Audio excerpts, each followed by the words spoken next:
What does serving or coaching others have to do with you being seen? Yeah, that's a Yeah. mic drop Right? question. So the real question is, this is the real question. Are you ready to actually be of service? Welcome to the Dr. Erin Show. May you live your truth. Hi, Karen. Welcome to the Dr. Erin Show. How are you? What is going on?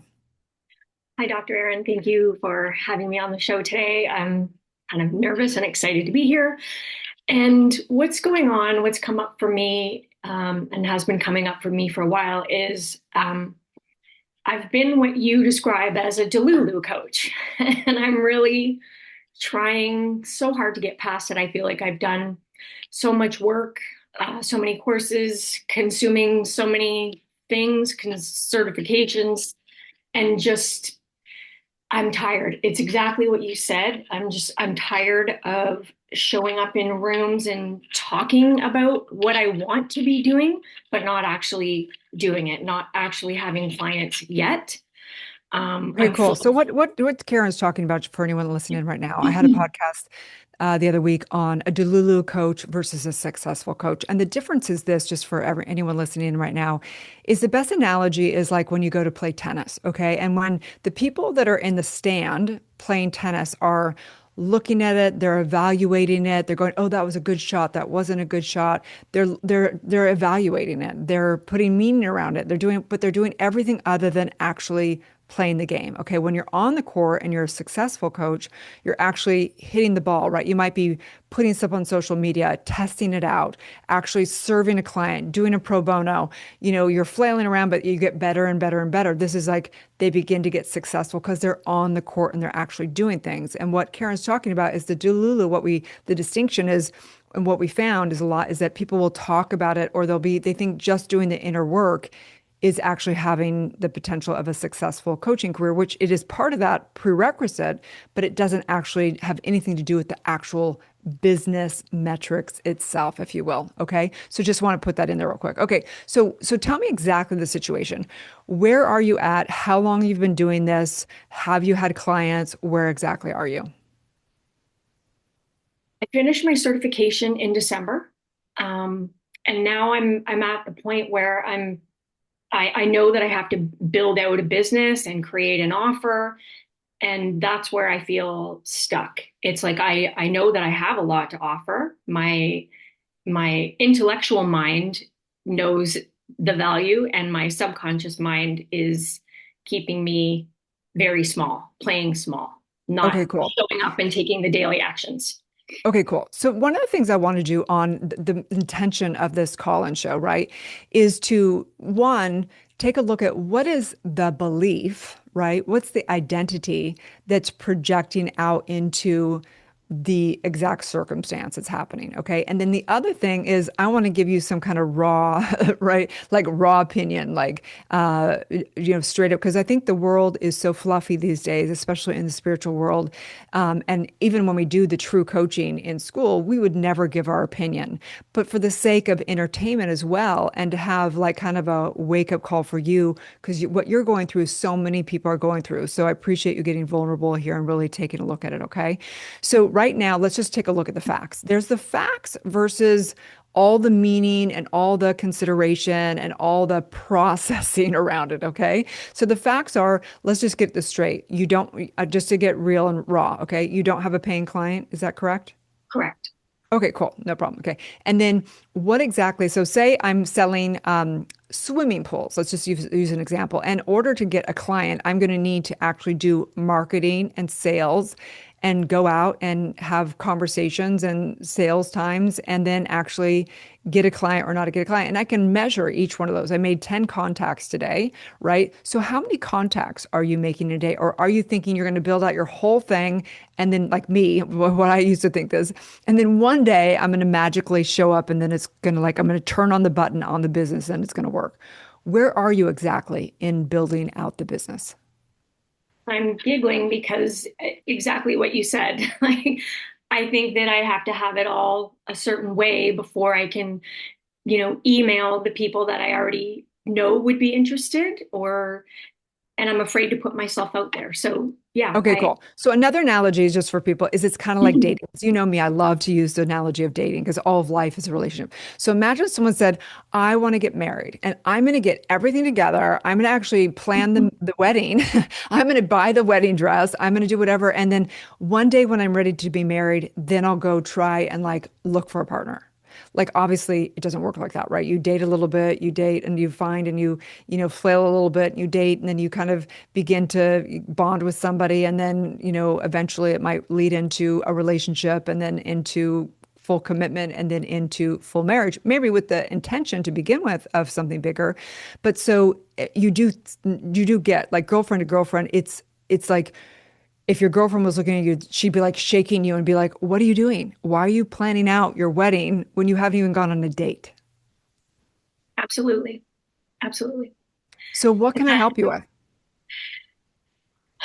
I guess I feel like I have this fear of putting myself out there, this fear of actually being successful, of failing, of not being enough, of not being able to make the transformations for my clients. For actually, that's not true because I know that I can, and I did it when I was doing my certification. So I'm going to backpedal that. But It's a very important point right there. Okay, let's just take a deep breath into that because that's the truth. yes, it is, and it's there is a fear of putting myself out there, of not feeling comfortable with being authentically myself, and feeling that I have this so much to give, and that I'm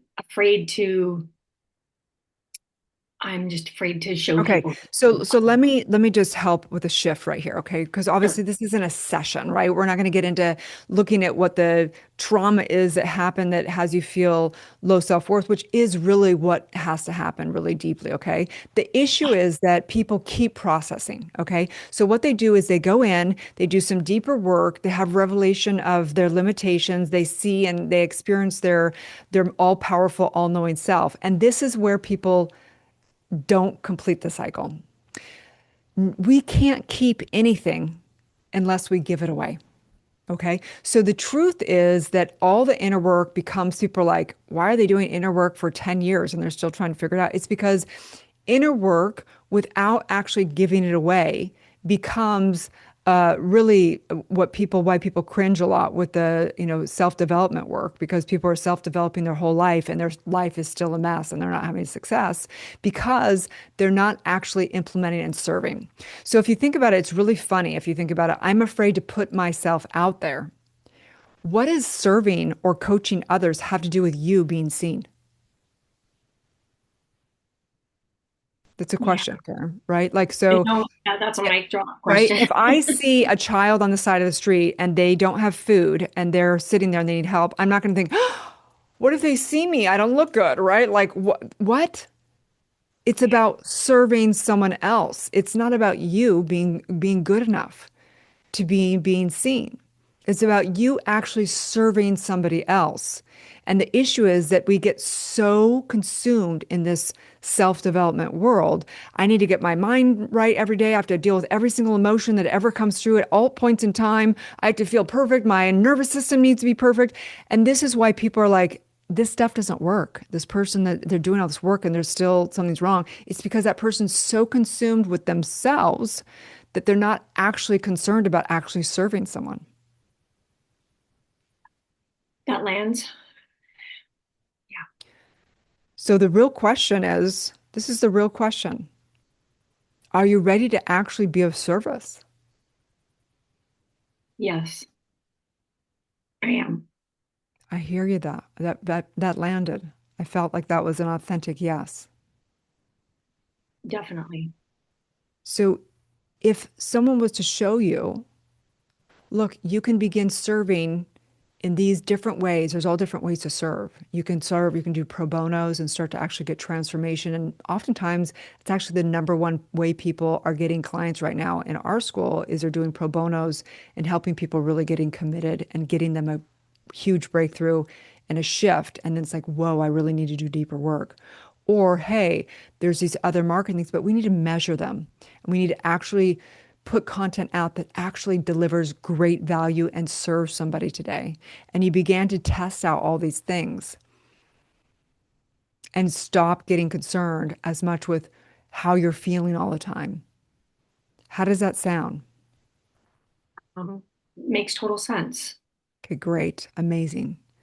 What I know for sure, Karen, is that the biggest mistake I see coaches make is they try and create funnels. They try and create all their marketing, all their campaigns, all their programs, a podcast, a book, and they do all this stuff when they don't actually have one client.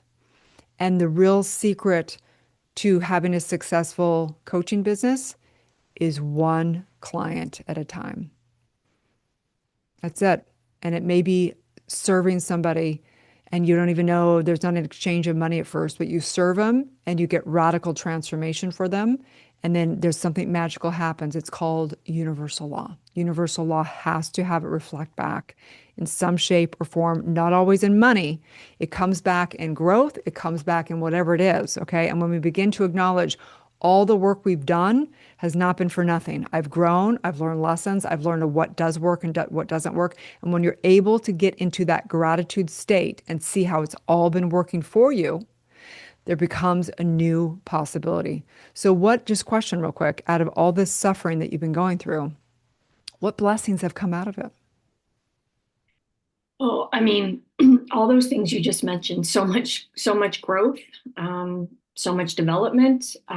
I have helped people along the way.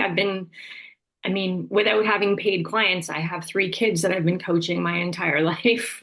I I have mean, come family. on I now, come mean, on now, come on now. We got a mom who's stepping in that could have been a hot mess and is now actually a better mom. I mean, how do you even put a price on that? yeah, Okay, so this is very, very, very important for anyone listening in. We can't go forward if we have resistance to where we are. mm, Okay, so as soon as we get in the gratitude state of going, I may not be making the money I want to make, but man, I've grown. Man, I've learned some lessons. Man, I'm a much stronger woman now, whatever that may be. When we get into that gratitude state of non-resistance, and then we ask, show me the way to take the next inspired action because my commitment is to monetize this. Then God's source will show you the way. We have to release how, but we have to get committed. So let me ask you this, Karen, no matter what's happened, no matter what story, no matter how much you believe that it was hard, right now, right here is a divine new moment. Do you commit and do you believe it's possible for you to have a thriving, successful coaching business? Would you like to commit to that right here, right now? 100%. And I'm saying no matter what it takes, you can't be 97% committed. You can't be 99%. You either say I'm committed or I'm not committed no matter what it takes. I don't care what it takes. I have no idea what it takes. I'm releasing that how, but I'm getting committed. Are you ready to commit to that for yourself? Not to me, but for yourself. I'm committed without a doubt. Yeah, Yes. Let's it's do that. happening. Let's take a deep breath in together. I recognize this woman is in the masterclass called Faith.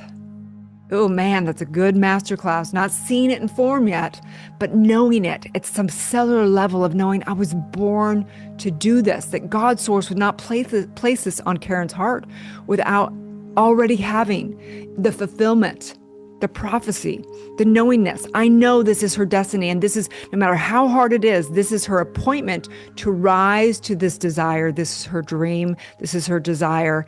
And I'm knowing this commitment has been spoken through universal law. It's been spoken through. It's being heard. It's being echoed. It's reorganizing the entire field. It's reorganizing her mind, her consciousness. Now the only thing she has to embody is full faith to never question it.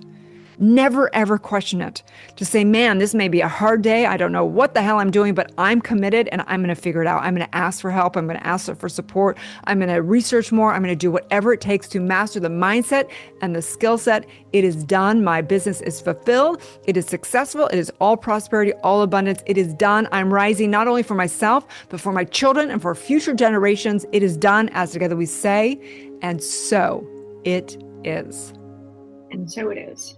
Thank you. You're so welcome.